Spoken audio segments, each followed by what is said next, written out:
જય મુરલીધર, જય માધવ મિત્રો. આપણે આજે નગણભાઈ ગોહિલની વાડી આવેલા હતા. આપણી મગફળીમાં આપણે બેક્ટેરિયા નાખ્યા છે ફોસ્ફેટના, પણ આ બેક્ટેરિયા ત્યારે આપણે વિડીયો ઉતારવાનું પોસિબલ નહોતું થયું. તો નવગણભાઈને આપણે કીધું હતું, નવગણભાઈ આજે બેક્ટેરિયા લેવા છે ફોસ્ફરસના. તો તમે જોયો કે આપણે આ લાલ રેતી છે, જે અમારા અહીંયા ધૂળમાં જ છે, જે બહુ કાકરી જેવો માલ છે, એની હારે ભેળવી અને આ તમે ફોસ્ફરસના બેક્ટેરિયા જોઈ શકો. અને નવગણભાઈની માંડવી થોડીક પારવી અને હપાર હતી, કારણ કે એને ગયા વખતે એણે બહુ ઘાટી વાવી હતી.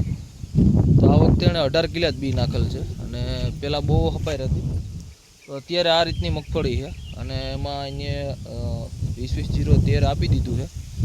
હવે આ ફોસ્ફરસના બેક્ટેરિયા લેવા છે, જે ફોસ્ફરસના બેક્ટેરિયા આવ્યા છે, અને ફોસ્ફરસના બેક્ટેરિયા નાખ્યા પછી કેવું રિઝલ્ટ મળે ને એ પણ આપણે બતાવું છું. આજે નાખીએ છીએ એટલે 10 દી પછી પાછા આપણે આ પ્લોટિંગ ઉપર આવશું અને 10 દી પછી આ પ્લોટમાં જોવું કે કઈ રીતનું છે. બરાબર ને માતા? 10 દી પછી ભૂલાય નહીં, 10 દી પછી પાછું મળવાનું છે આપણે, બરાબર? એટલે આ રીતે ફોસ્ફરસનું કામ હાલતું હતું ને આપણે હજી એક જ વાડીમાં નાખ્યા છે. કાલે અથવા પરમ દિવસે લઈ આવશું ને આપણે આપણા ખેતરમાં પણ નાખવાના છે.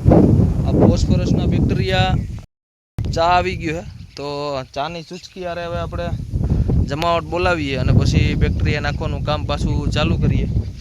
તો હવે ચા આવી છે તો ચાની જમાવટ લઈ લે, કારણ કે વાડીએ ચા પીવો ને એક જમાવટવાળું છે. નવગણભાઈ હાજર નથી, કામથી બહાર ગયા અને મજૂર કામ કરતા હતા, તો એ રીતે બધું હાલતું હતું.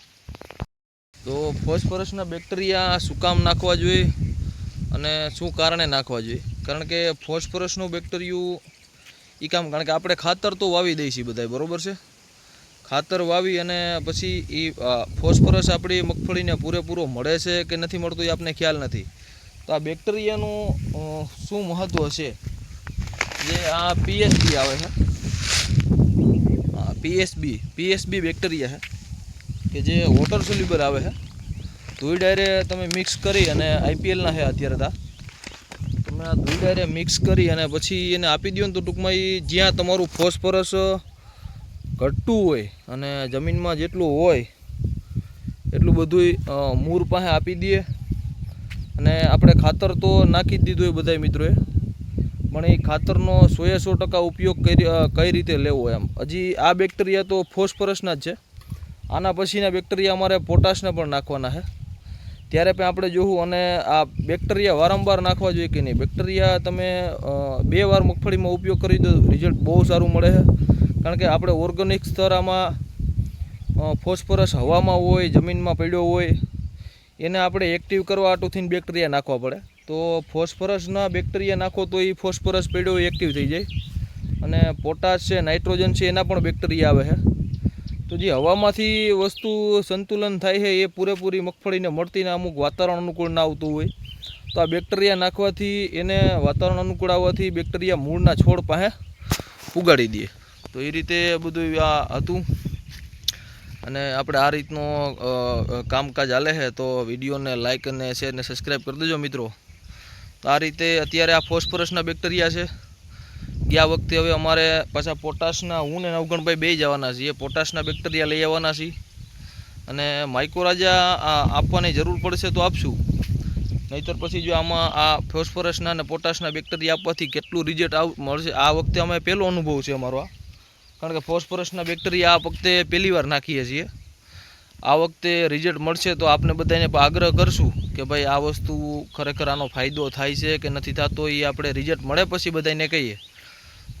થોડો ખર્ચ વધારે થાય આમાં, પણ અત્યારની આપણી ખેતી એવી થઈ ગઈ છે બધી કે આપણે બધું આ સેન્દ્રિય ખાતર નાખી રાસાયણિક ખાતર નાખીને જમીનને બગાડી નાખીએ.